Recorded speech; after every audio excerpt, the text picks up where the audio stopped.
Phil install this, that you do not know enough about history to talk about that right now. So I'm going to skip this one slide. You just already did this. And the reason I ended up in Durango, Colorado, along the school, because I played basketball. And went up there, had a great time in Durango, Colorado, South Colorado. That's a lot of history, you know. Anyway, when I taught school, the very first day in class, I would tell the students, you hit the block. When you were born, you hit the block. When you were born in the good old US of A. And I never had this before exchange students in my classes, and I would tell them, thank you for being here. You really hit the lottery too by being able to come to the United States and go to school. So, and then the other thing that I would mention about hitting the lottery is that we reside in the great state of Arizona. And I have to, I've got some relatives there that are going to try to keep me on the straight and narrow. Jen said I'm the fourth generation Cordes. There were 15 of us. 4 of us are gone, passed away the last number of years. I'm the only one not born in Arizona. It's all my dad's fault. I was born in Nebraska, moved back to my dad's birthplace in 1959, moved back to Preston. And I'm still alive to the Princeton. That's where I'm grew up. And that's where I taught for 33 years. Let me tell you a little bit about the original state flag. The original state flag was adopted by the legislature in 1917. And anytime you see a flag where the bottom part of the flag is blue, a field that basically is symbolic of freedom. And then we have 13 stripes in recognition of the 13 original colors. And the reason, now some Arizona State fans would say those are A colors, which they are, they're really the gold. Those are the colors of Spain, because this area was under the dominion of Spain for a little over 300 years. And so that's what the top of the flag signifies, and then you all know what the copper star from. You know, the copper industry has been huge in Arizona, and it is still huge. I was over in Baghdad just a couple of weeks ago, and they're still mining 165,000 tons of ore a day, going full bore. So the copper industry has been huge in Arizona. This is my, unfortunately, he passed away about 3 years ago. David McCullough, maybe some of you have read a few of his books. I was able to go to a conference years ago where he spoke at, and I'm just a real David McCullough fan. Everybody needs to read the book 1776 if you haven't done it. And then his biography on John Adams and Harry Truman, one of him Richard License. And so, and then his governor just came out with a book. She indicated that there was some things that her dad didn't get into books. So he came out with a book. This book right here, History Matters, and it really does. I know some educators might not agree with me that other than reading and writing, history is the most important subject.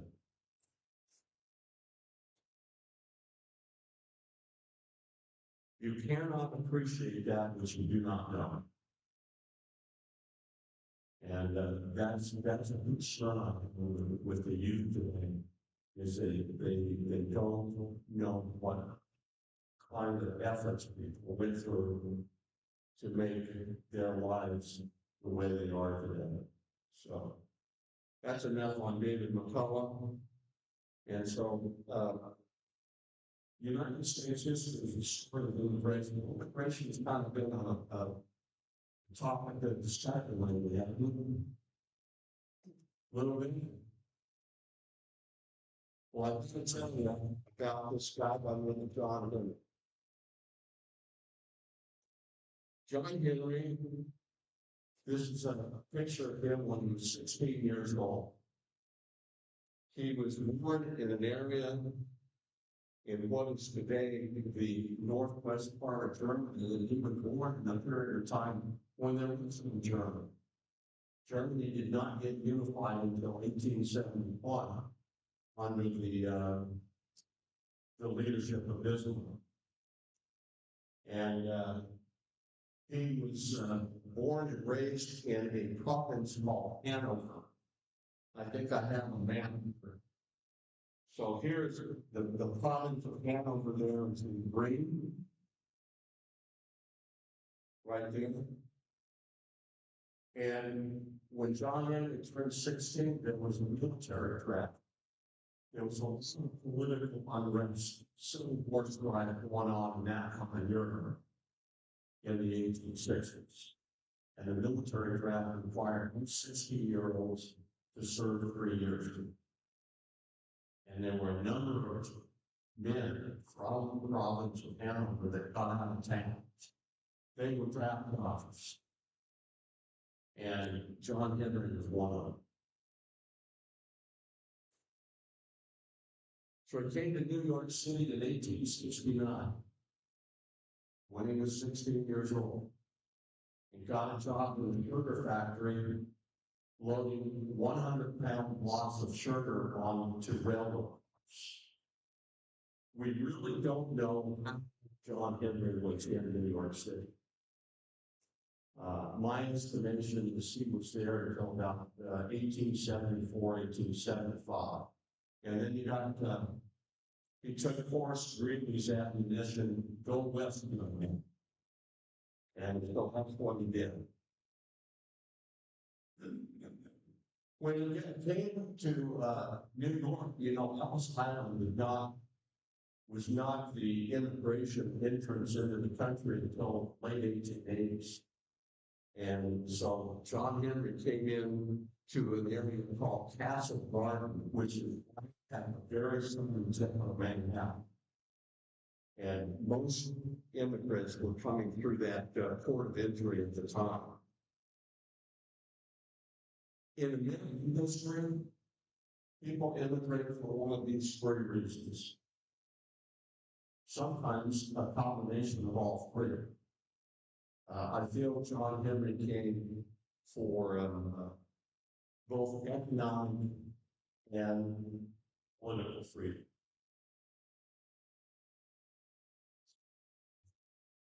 Now, in the late 1860s, after the American Civil War, 1870s and 1880s, we understood of the wagon trains coming west, Transcontinental Railroad that was completed in 1869.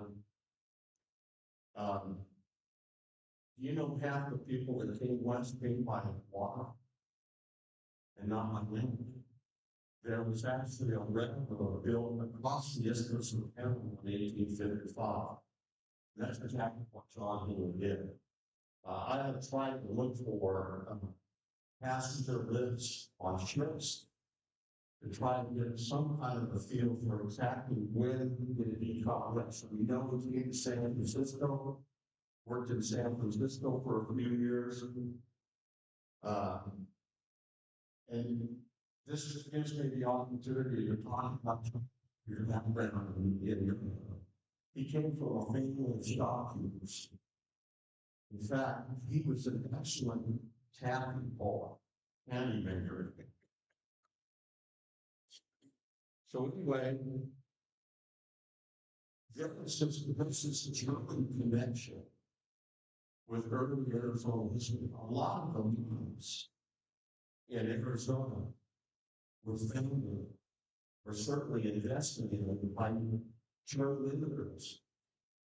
And how in the world John Henry found out about Arizona, who knows? We worked in San Francisco, I think, for a year and a half. Then ended up boarding a ship, looking for work in LA, San Diego, and ended up sailing around the Baja Peninsula and up the Colorado River. Now, most of you know that at one time there were steam stations operating on the Colorado River, which is opposite White, California. And he got off the river there, came to Wickenburg looking for work, couldn't find any work in Wickenburg, and ended up in Preston.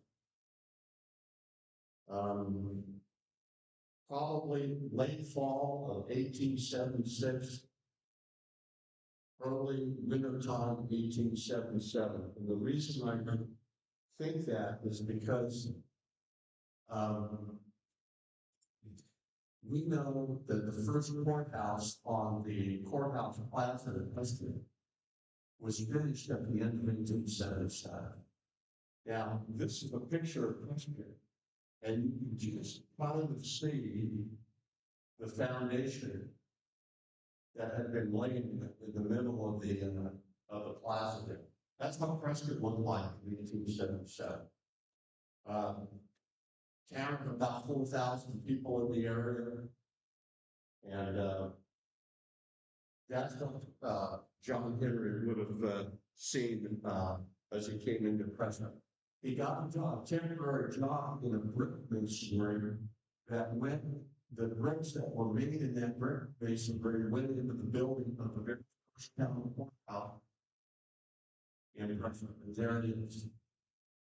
Finished in 1877, and it was torn down in 1815 because it was just simply too small. And the Preston courthouse in Preston was finished in 1918. This is a picture looking southwest over on the right. This area over here is where Whiskey Row is, right there. And so John Henry had a hand in the building of that courthouse. Couldn't find any more work in Preston. Bought a building and put all of his belongings on a pool and walked down the old Black Canyon Stagecoach trail.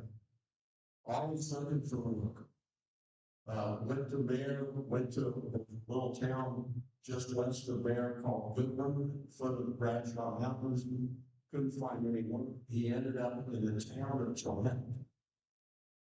Now, you'll notice on this map that I put on there, Gillette is spelled with an E on the end of the name. It's not how it's spelled. Dan Gillette, who was the founder of the Tip Top Mine, which was 7 miles west of Gillette, he didn't have an E on the end of his name. So I do have the correct in here. Now, what exactly is Gillette? I walked in there about 7 or 8 years ago, and if you didn't know anything about the history of Gillette, you would have no idea that at one time it was the 4th largest town in Arizona.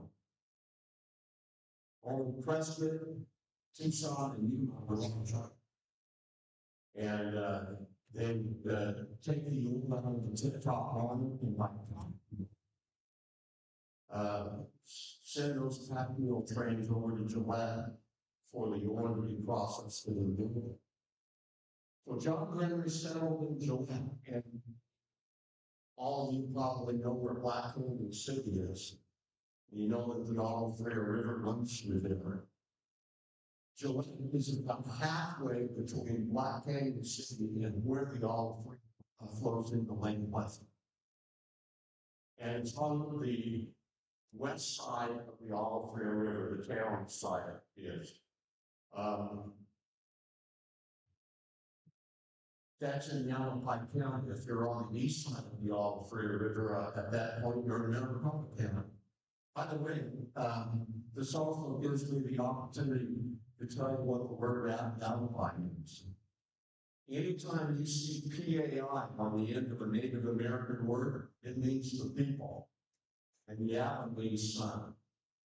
Well, Yavapai interpreted it actually means son of people. So later, John Henry had met this gal on the name of Elise Shrimp in New York City, who was also from the Germany area. She was actually from a province called Westphalia, which is right next to the border of East Germany and the Netherlands. And I give kudos to Elise Shrimp. They must have wrote back and forth with each other. I wish we had the letters that they wrote to each other. And he actually invited her west in late 1879 for her to come out and marry him. Now, here's a woman coming west, and she also came by the way of the Isthmus of Panama. And there, by the early 1880, the railroad, there was a railroad that had been built from San Diego over to Maricopa. Maybe starts in the town in 1880. The railroad went through Maricopa, they go through Phoenix. John Henry lived down at the railroad station in Maricopa. Took the stage up here to the Phoenix area, and they were married in a small church. 1880, and then I guess they had a honeymoon ride up to John on the stagecoach. And then in 1882, they would have their first son named Charles.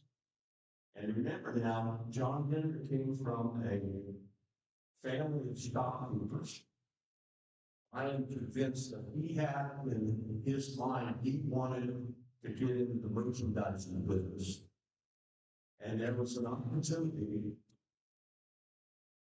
By the way, there is a picture of the mill at Gillette.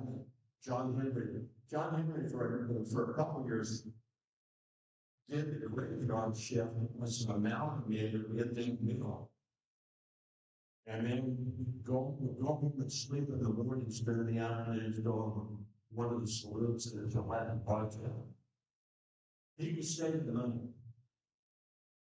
Reason he had 2 jobs. I'm convinced of it. This is a picture of the Gillette area today.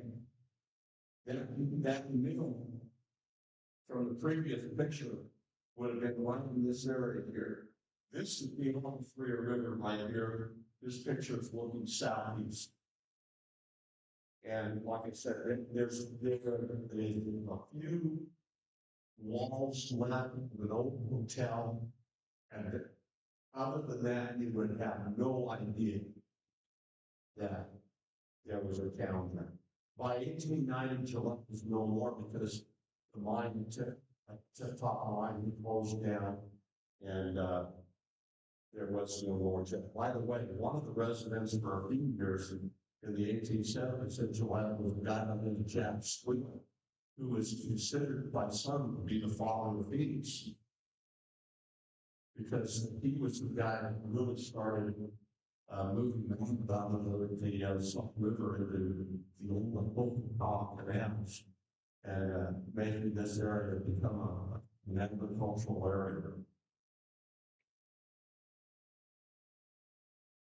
So, John Henry learned somehow that there was a station on the old Black Canyon Stagecoach Trail called Antelope Station. And there were a couple brothers by the name of B.O.L. who were going to sell them. And on January 25th of 1883, for $769, John Henry bought Antelope Station and moved his small family there. Now, 3 years later, as he expanded the store, because there was increased traffic in the area, miners and huge sheep herders, of course, the sheep business would be huge in the early history of Cordes-Heydt. I'll talk more about in a few minutes. But with mines in the area, traffic going between the Phoenix area and Prescott, he expanded the store. So much so that in 1886, the post office, the postmaster said, is there any way we can put a branch of the post office in your store to serve the residents of the area? And he said, sure. They said, well, there's already a Antelope down on Wickenburg, which eventually would, that place would change their name to Stanton. And they said, we probably should change the name of this place so that the name doesn't get confused. So whether this was John Henry's idea, or whether it was one of the post office officials' idea, or maybe a combination of both, the name got changed to Cordes Station. Oh, I haven't said what John Henry's last name was. It's Cordes, so now you know the rest of the story. Not quite. Not quite, Paul Harvey.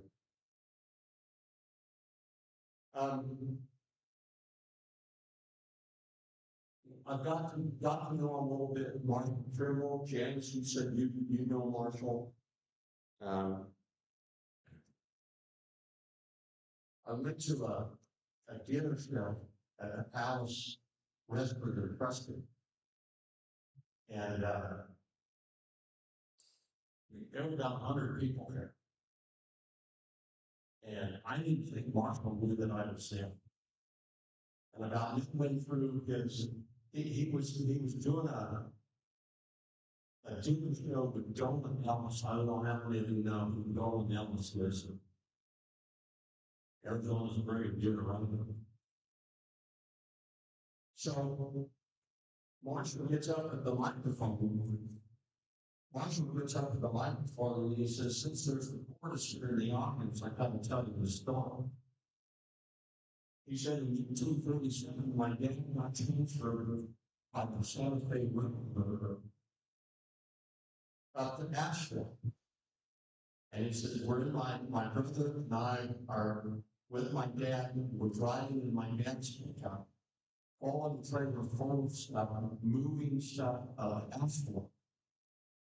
And he says, we get up on the Antelope Hill, which is just north of Bumblebee on the Black Canyon Highway. And he says, my dad's transmission went out. And he thought, what are we gonna do?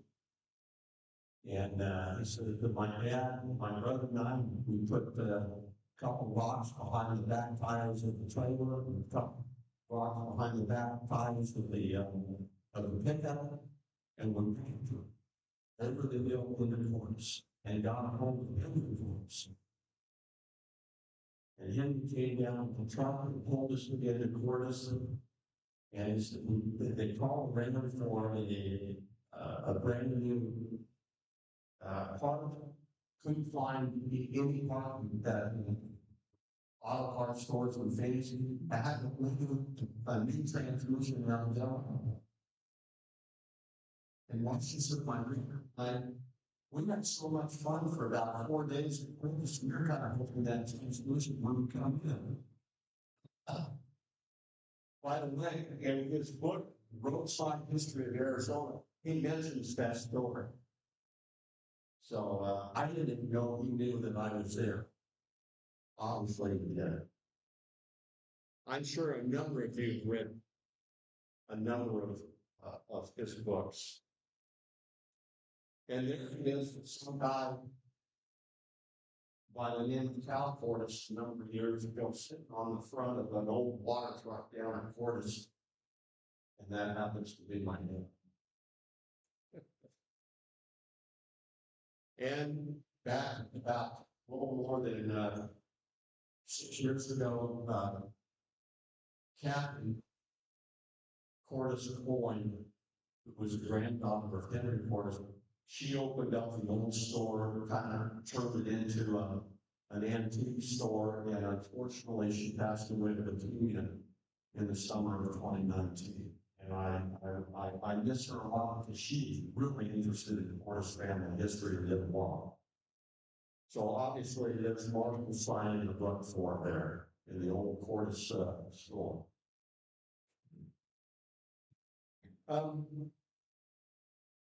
The story of John Henry Cordes,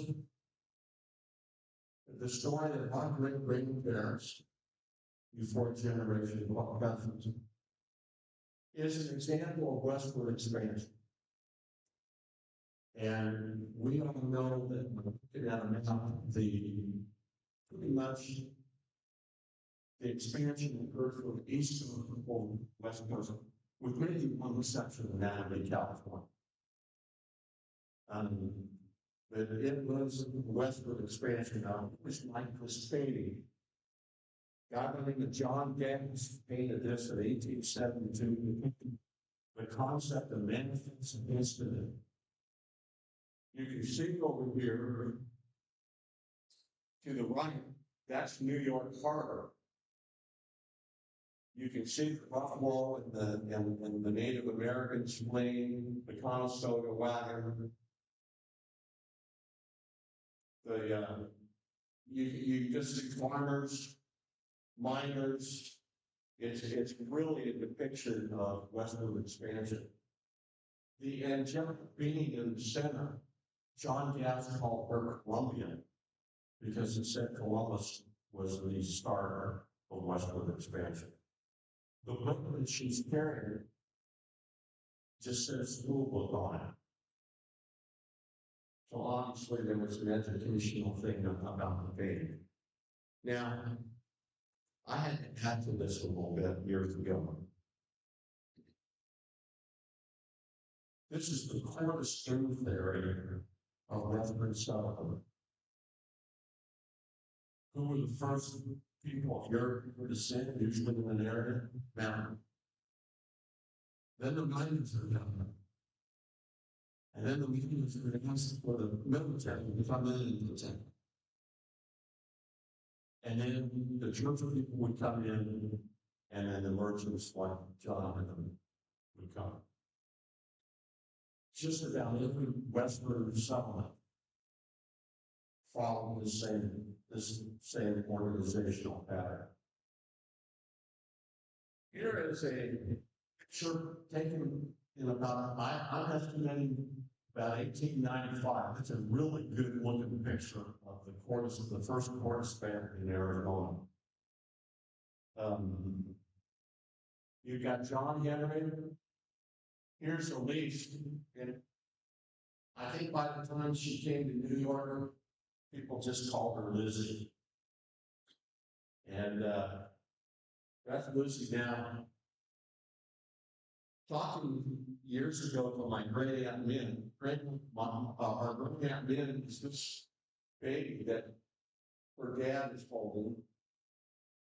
And she says, you know, Dad was kind of a wild mannered guy, but you didn't want to cross small. In the few pictures that I've seen of her, I'm not sure I would have wanted to cross grade me. She always has this real determined look about her things. There was the only child that was born at Gillette was Charles, and that would be Jan's granddad, Mitzie's granddad, my grand. And then you had Lucy, and then you had Bill, William, Fred, and Grace. That's the original Cordes family in Arizona.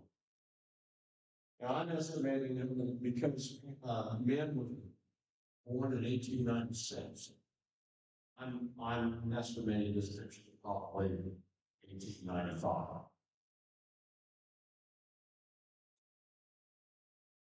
In 1908, that was a big year for the Cordes family because that's when John Henry and Lizzie retired from Lisbon. And the house that they bought on Cordes-Heydt Street is still there. On the west side of Cordes-Heydt Street, it's right, kind of almost right behind the old post office.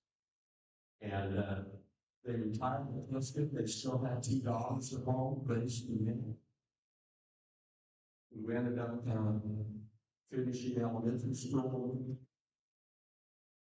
And by the way,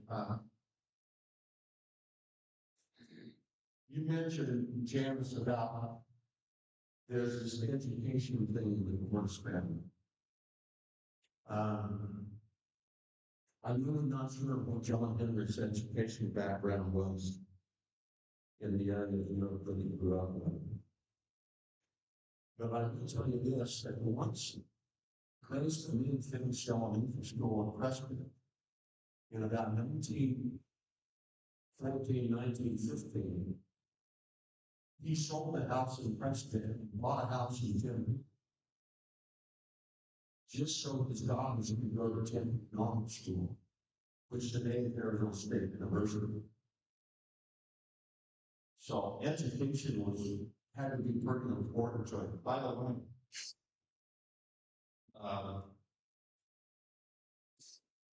5 of his 6 kids, he sent to LA Business College for 6 months. So obviously, education was a huge thing with John.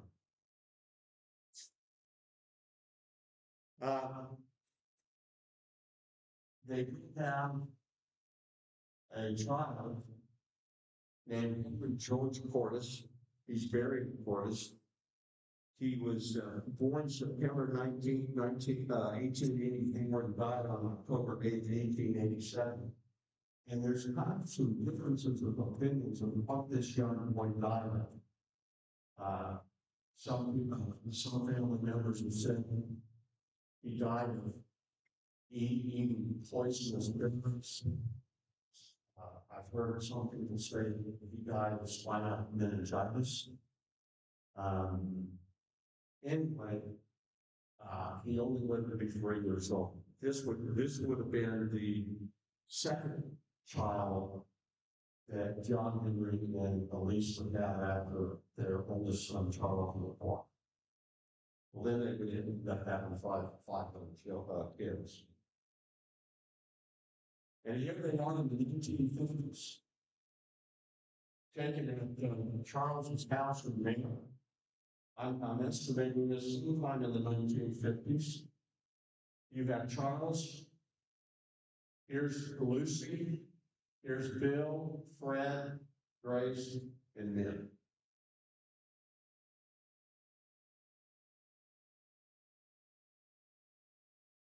You know, what this is very close to the geographic center of Arizona.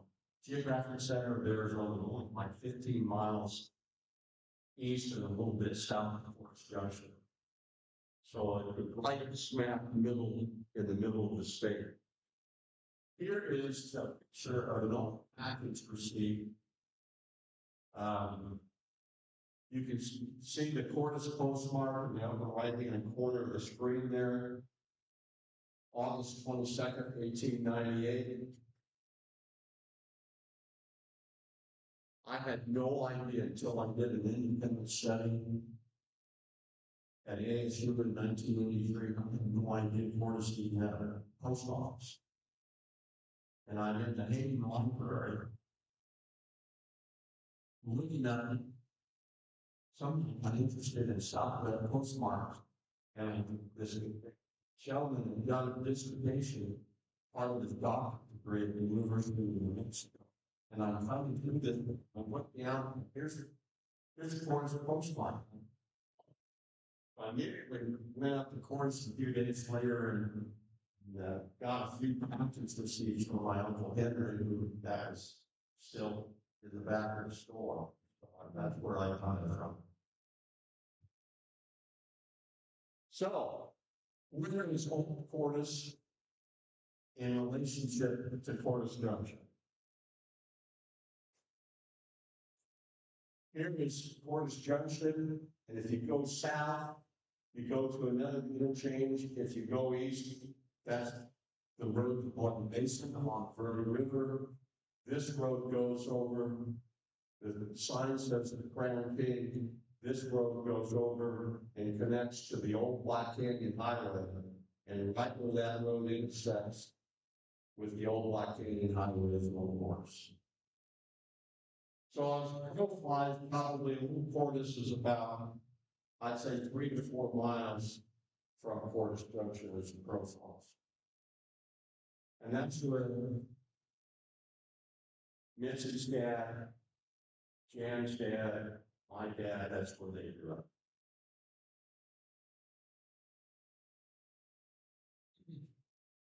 This is technology wonderful as long as it works. There's never been a better time to study history. And you know, the internet is it's like anything else. It's technology, and technology can be used in a positive way, and it can be used in a negative way.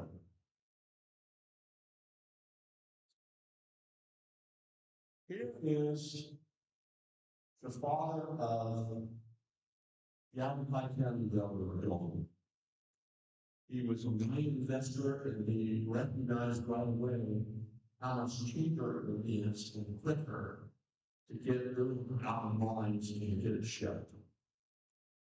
He's the guy that created the railroad and Clinton Crown King. How can you get the Crown King before? Oh, wow, 3/4 of it. Well, he's the guy that created the railroad.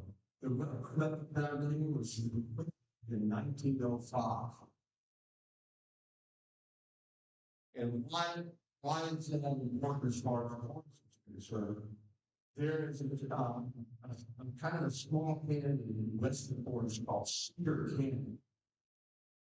And the railroad decided that they would go down through that canyon much easier slope than going through Cordes down and on the cliff.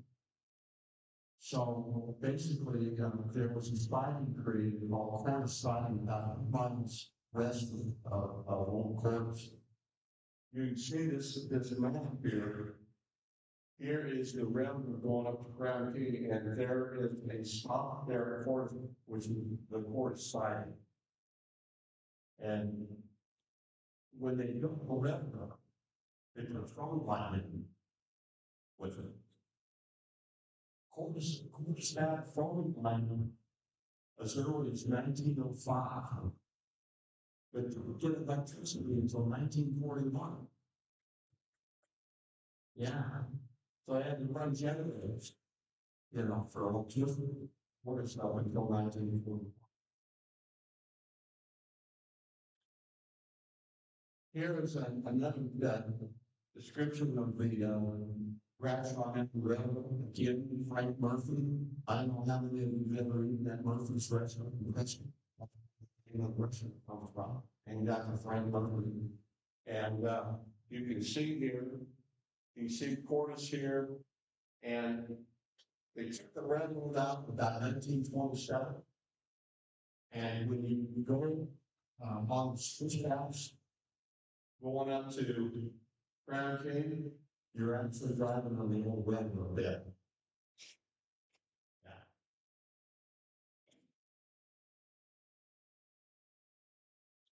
There's a description of the Cordes-Heydt. I remember sitting down with my great aunt Ben, and she told me the story when she was going out the Cordes working till eyes were big. And I said, why is that? She said, well, Papa loved ice cream. And he would order a big block of ice from the ice plant in Preston. And then you pack it, sawdust, and gun sacks, whatever else. And then we would go over with a wagon over to the Cordes-Heydt and pick up that big block of ice. And then that ice was used to make ice cream. She said, that's the only time of the year we have ice cream. She said, that big time stuff.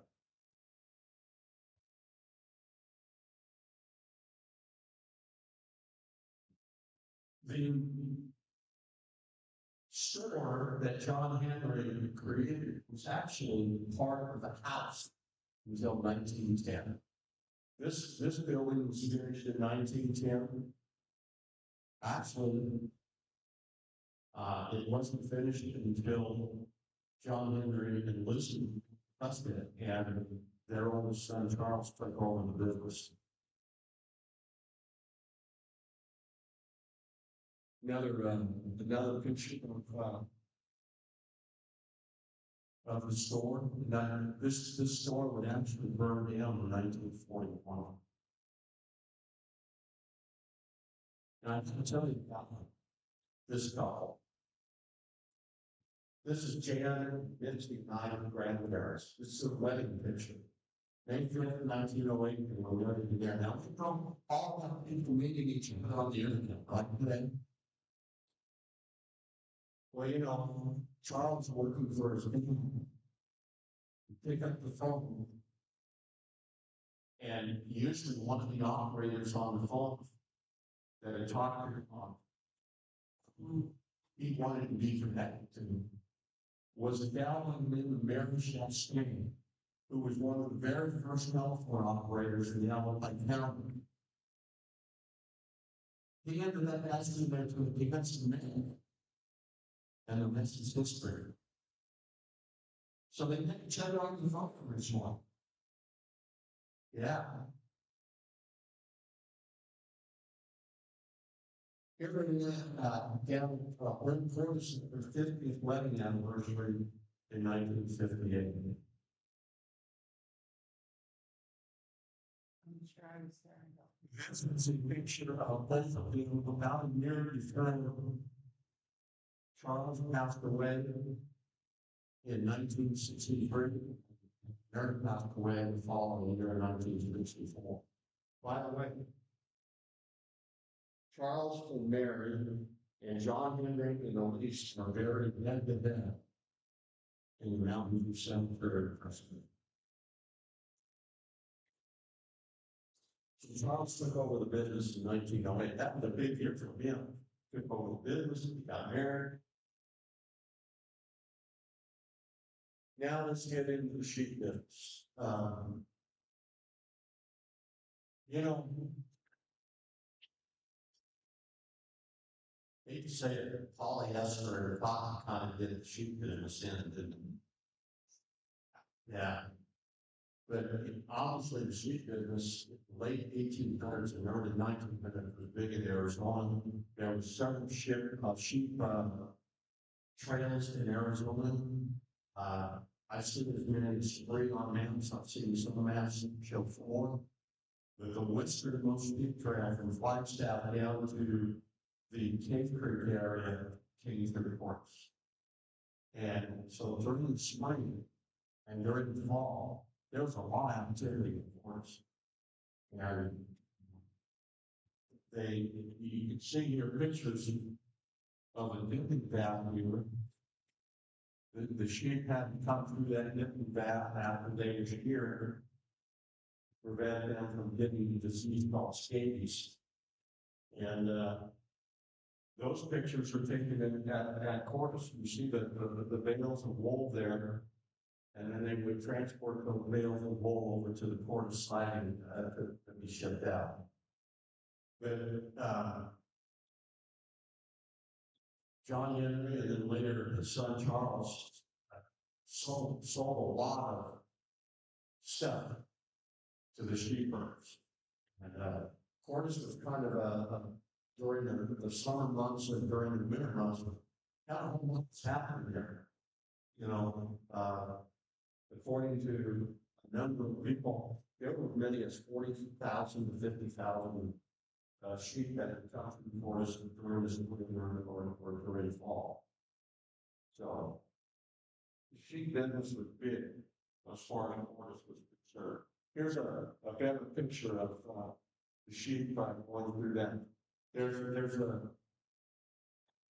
There's a gulch on the east side of Cordes called Joe's Gulch, and I have no idea who Joe's Gulch is named after. But down along around in the gulch where there was water available down, and that's where those sheep camps were located. 1938, Charles turned to retire, and he turned it over to his oldest son, Henry. And 1938 was a big year for him, because he also got married. Got in the fall. And that's on their wedding day. Now, how many people want this and see sheep ranch? In 1941, the sheepherds came up with the idea that it would be easier to have sheep transported by bridge across the river than through the river. And Henry Cordes knew that over the Christian online, there were a bunch of people written online, which is up there just to the east of I-17 on the mesa there, that there was some cable. And Henry Cordes was able to, with some friends of his, that get that cable, take it over to over the Verde River to have the sheep ranch built. That sheep ranch has been renovated several times since then, but it was created in 1941. Here's a picture of sheep going along the bridge.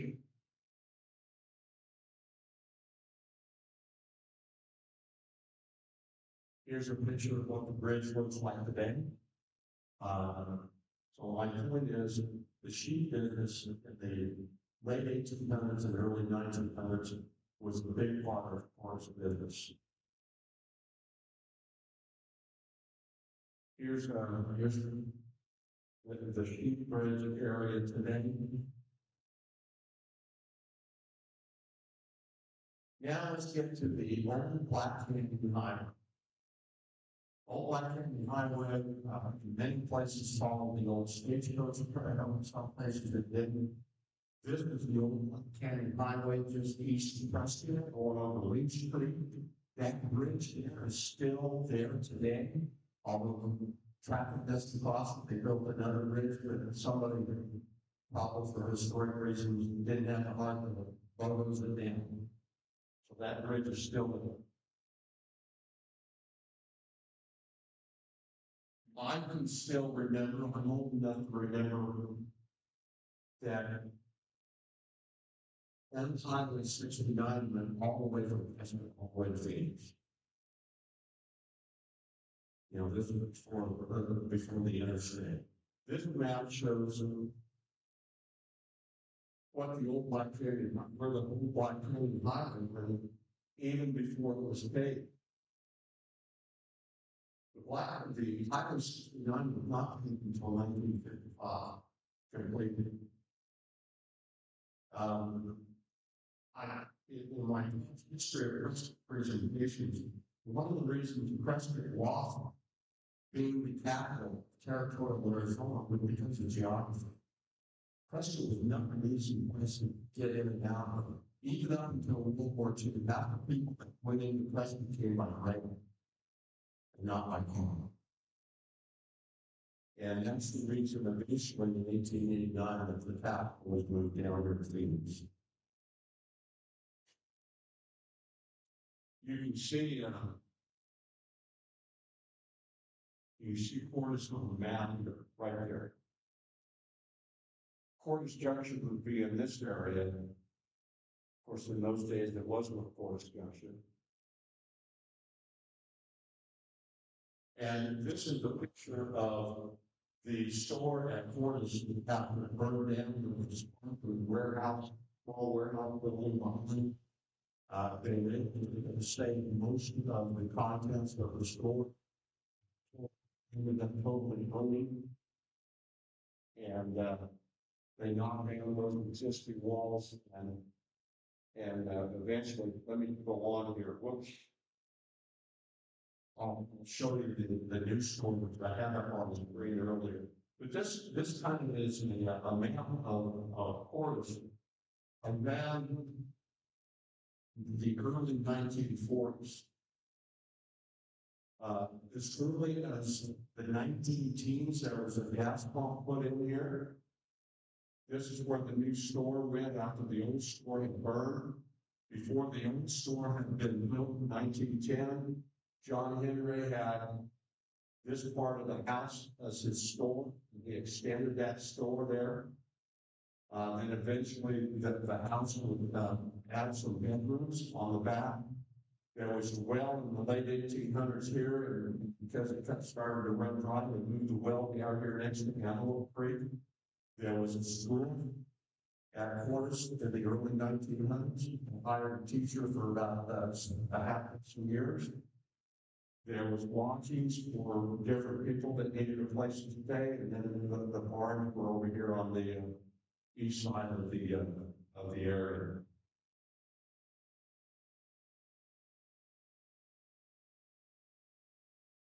This is another map of the old Black Canyon Highway. Coming down through Cordes, going down through Bumblebee there. You know, in those days, it's an 8-hour trip from Phoenix up to Flagstaff. I mean, you had to go to Princeton on the old Black Canyon Highway, then go on that road over through Toronto, then down through Sedona, up to Gold Crater. The flight, that was the way, if you were going to go by car from Phoenix to Flag, that was the way you went. Here's what Cordes looked like after the new store was put in. The new store, of course, right there. Here's the road that comes from, the bloody base of the road, and this is the old Black Canyon Highway here. Gas pumps are right there. You see the barn there. One of the things that I want to let you know about that in around 1930, Charles Cordes was inspired by Charles Lindbergh. And he said it'd be nice to put in a landing strip at Cordes. And that landing strip, that basically went out there around 1930 with a pick and a shovel and dug out the mesquite bushes. That landing strip went from about unclear right across over here on the other side of the block, ran northwest and southeast. That landing strip. Here's the new store. That was created in 1941, and that is the old Canyon Line. Now, this is a map showing Highway 69 after it was completed in 1955. Okay. Obviously, Cordes Junction is right there, where Highway 79 came down from Flagstaff to meet 69 there. See the airplane right there? Cordes had an airport. Yeah.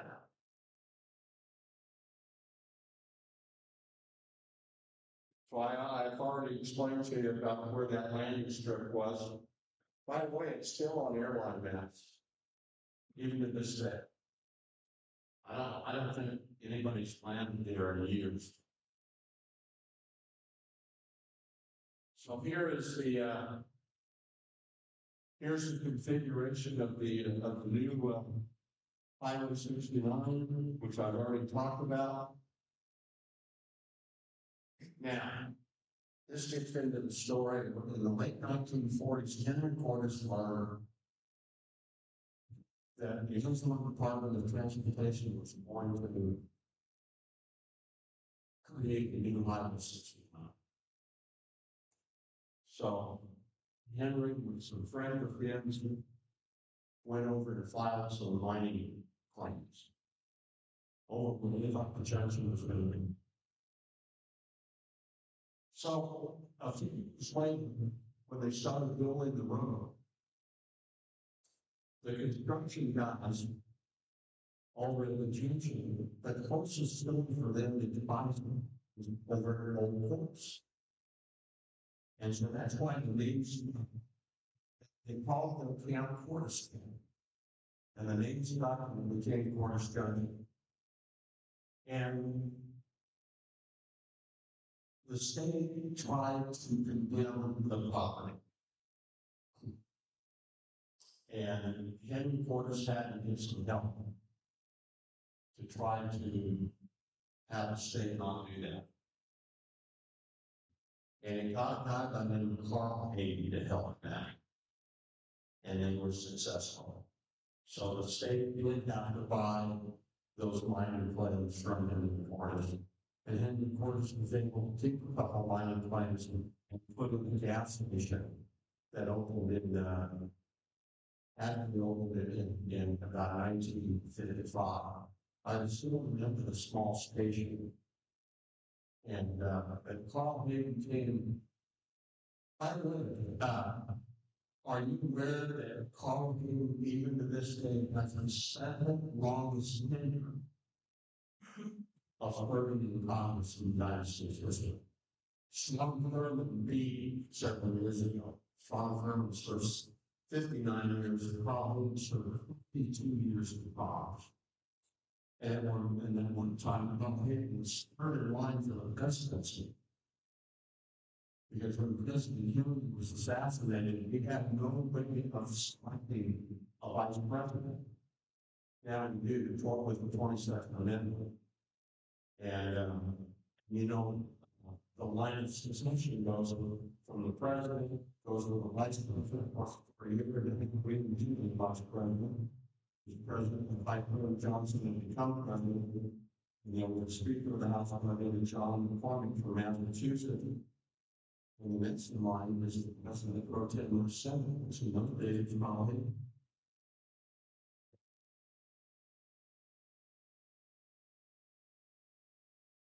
So it was then, of course, in the 1960s, Henry Cordes learned that the interstate was going to go in. And he ended up having to move the shipping station about 500 yards east. So that forward station was moved from about in this area here on to that area right there. Those two little marks there represent the service station and the restaurant bar that we built. And that's a picture of the station there after he built the new station after the interchange Interstate 17. He sold that property in 1984. And the gentleman that bought the property then decided to sell out to somebody, and today the law. Right across the street from McDonald's. There's a picture of Henry. Here's a picture of Henry. There was a featured story in the 1990s about him in the Arizona Republic.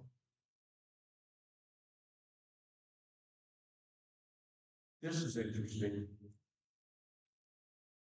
The Cordes brand was an H and a C. And somehow the registration ran in 1938. And I remember now, in 1938, Henry took over the business. So they asked him to change the brand. Somehow he changed it from an HC to a KC. I don't know, maybe he was predicting that I was going to be born. I don't know. Not sure. But that is, even to this day, that is the Cordes prayer. Patsy still has it. Patsy still has it. And there's a picture of Henry taken just a few years before he passed away. Passed away in 2005 at the age of 96. He looks like some guy from the old out of the West, does it not?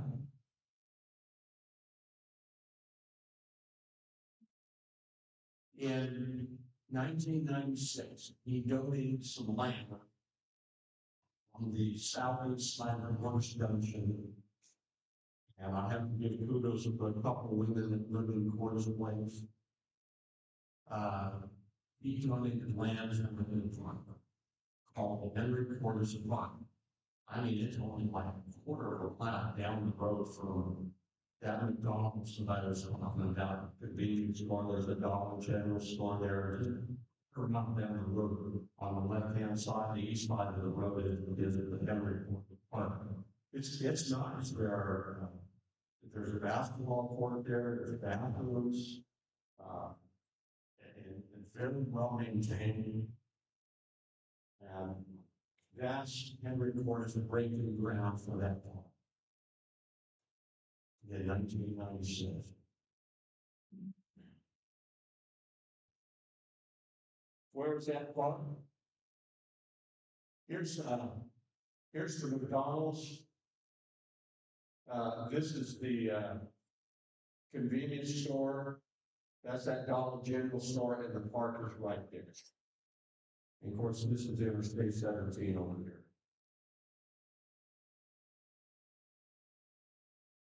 The interchange, of course, was renovated about 8-9 years ago.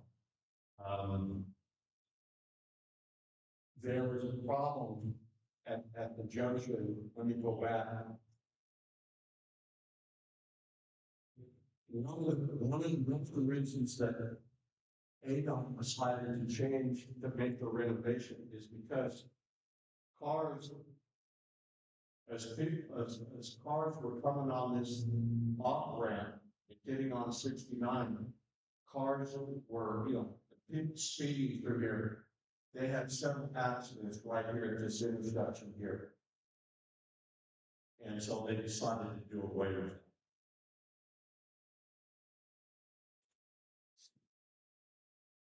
So you can see there's now a roundabout, and you have to go north and go over a bridge across I-17 to get on 69. There you can see the bridge I'm talking about. So to get on to 69 from any of this area, you have to go down this road, cross the bridge, and get on 69.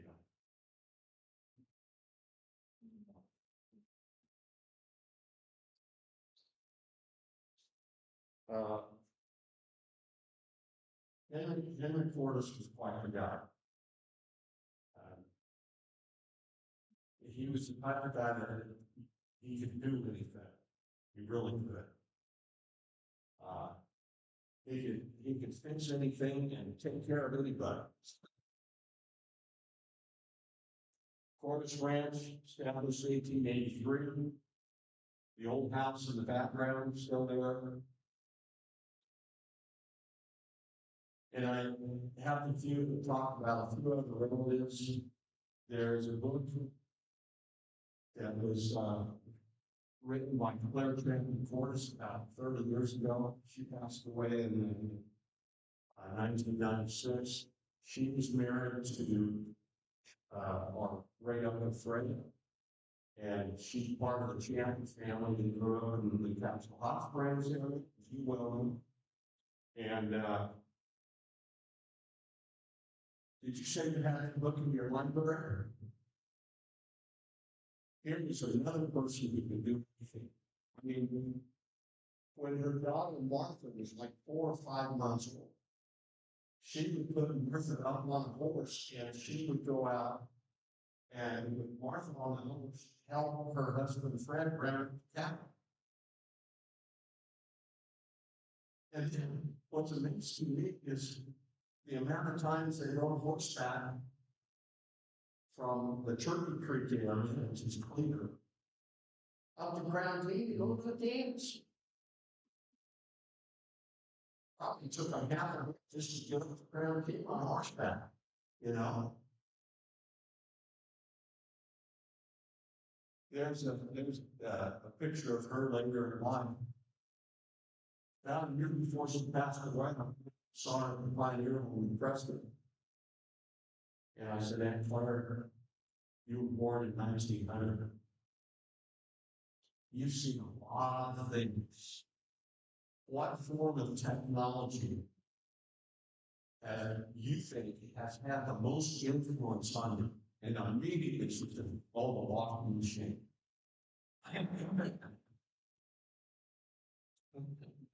Yeah. And here's her husband Fred at the age of 16.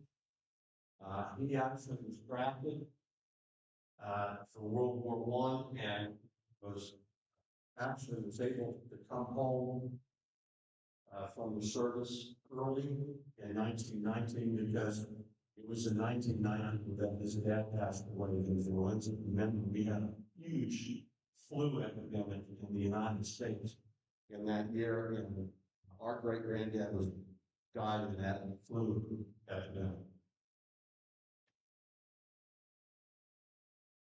Now, these guys had 6 kids. They actually had 7. Right after their 4th child was born, they had a baby that died within 3 days. Had a lot of complications. They never named a man. So they actually had 7 kids. The 6 of whom survived. And later in life, here on the 6th, there's Calvin, my dad, Henry, Raymond, Warren, Mitzie, and Jan's dad, Ruby, and Edna. And as of January 19th, this last year, they're all gone. That's when my dad passed away. He was only 98.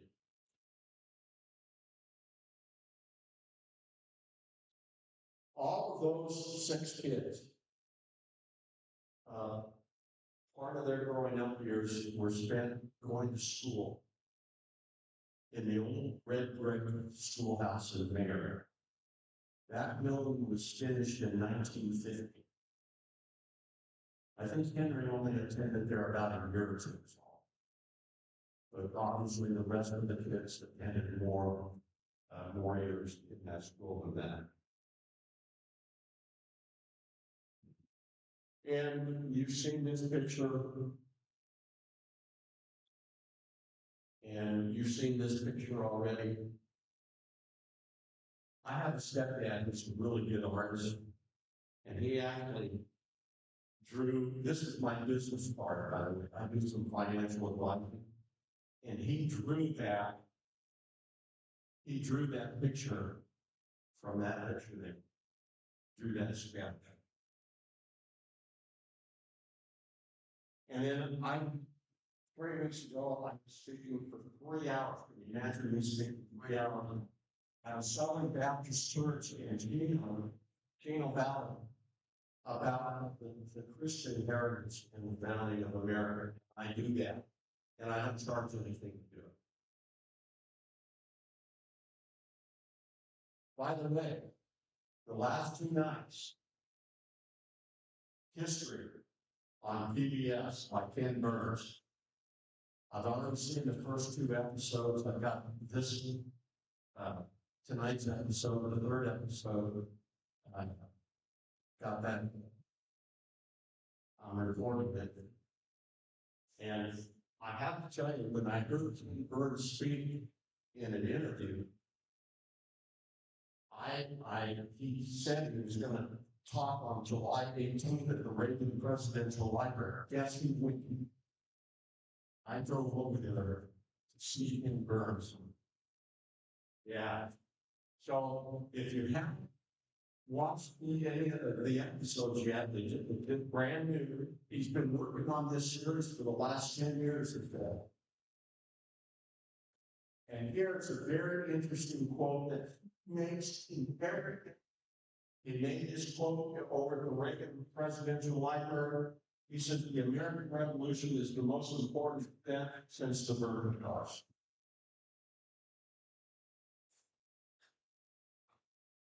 Kelly Close believes with that. And then I also have to put in a commercial for the area. I hope all of you are taking the area highway. Great magazine, God. You know that magazine was founded in 1921? It came out as a pamphlet by the Arizona Department of Transportation. And it only came out for about 12 issues and then started up again in 1925 and been continuous ever since then. Now I have to tell you this.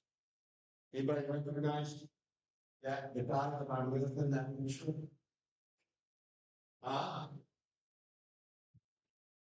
Yes. So I'm Ransom Museum. You got a real simple permission to go to the Rankin Ranch House up about Santa Barbara. So they have a Ransom Museum in downtown Santa Barbara. And of course, we went to buy a book in the gift shop. And I go over to my left, and I'm thinking, it's like, so I just, if I'm not too shy,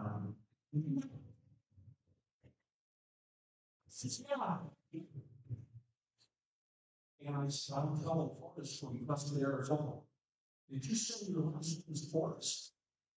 He said, yes. He said, I know what Forrest Johnson is. I said, Michael, I know why you know what Forrest Johnson is.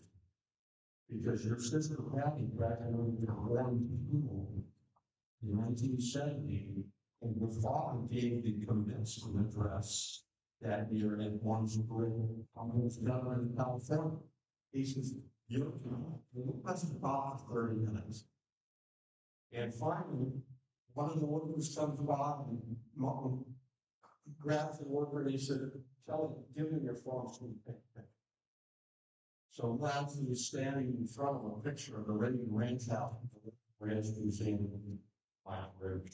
I was impressed about Cordes-Heydt. Those of you might know who graduated from Jackson School over here on the east end of Phoenix, private school in 1964. Yeah. So anyway,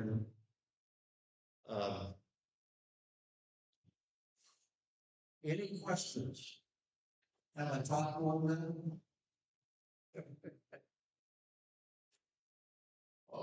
Are you really confident, Paul? So, really, thank you for being here. And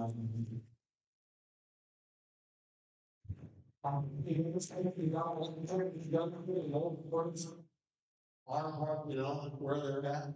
And so, again, and the leadership of the organization, thank Jan, because she's the one that's contacted you. And so I for having me here, because I enjoy talking about history and development.